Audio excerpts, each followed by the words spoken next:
Lalaki ng ngiti, kasing laki ng pamilya nila. Anyway, sorry nga pala, late upload nga pala to. Ito nga pala yung ganap namin ng New Year. Matatapos na yung January, ngayon ko pa lang siya na voice overan. Sorry nga agad kung late upload to, dahil nga na-pause ako, hindi ko kayang i-voice over. Kahit nga late upload to, gusto ko pa rin i-share sa inyo kasi nga sobrang saya talaga anong araw na yan. Yan nga yung dahilan kung bakit ako na-pause at nagkasakit. Kitang-kita nga sa video na yan kung gaano kami kasaya, napapatalon pa nga lahat kami dito. Hindi naman kumpleto ang pagsasama pag walang asaran at kulitan. Unahan ko na pala kayo, yung mga susunod na mapapanood nyo dito ay napakasakit sa tenga kasi puro tawanan na nga lang yung maririnig nyo.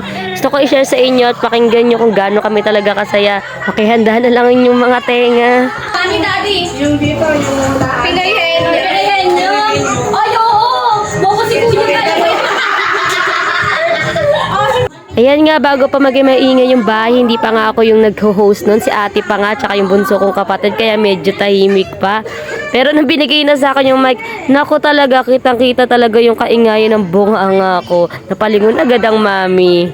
Siyempre dahil nga alam ko ang kiliti ng mga yan kung paano ko sila mapapahalakak, ang tirahin ko yung dalawa kong kapatid na lalaki dahil nga mga babaero, di naman mga pogi. Diyos ko po.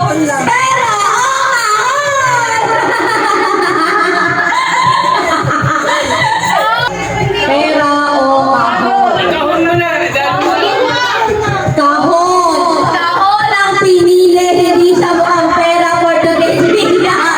Ang nauna lang ang napili mo ay apple.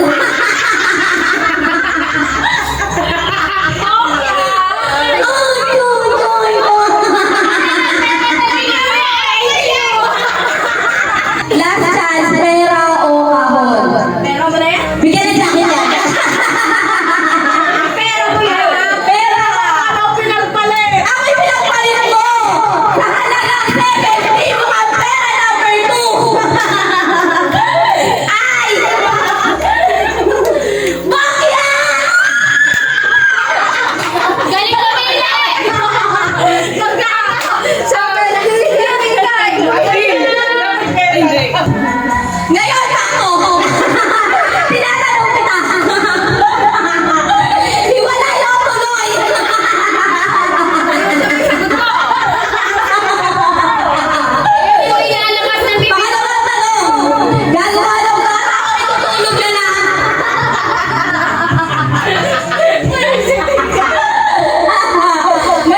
sarili mo.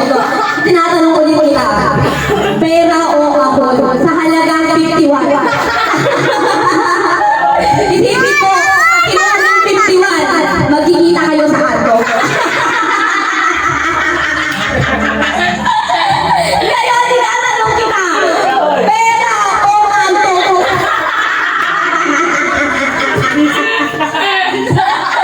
Isipin sa halagang 65. Pera o kahon? Bakit? Masyadong maliit. 70! Or tapos na! Kanina pa! 65! Huling pagkakataon sa 65 pesos. Pera o kahon? Bago ka sumagot! Pinili mo! Kahon! Aking pinagpalit mo! Sa 75 na pang-day sa kanto ay... Ginangangat ng isang daan yun. Merry Christmas! And Happy New Year! Ayun lang, hanggang sa muli. Paalam!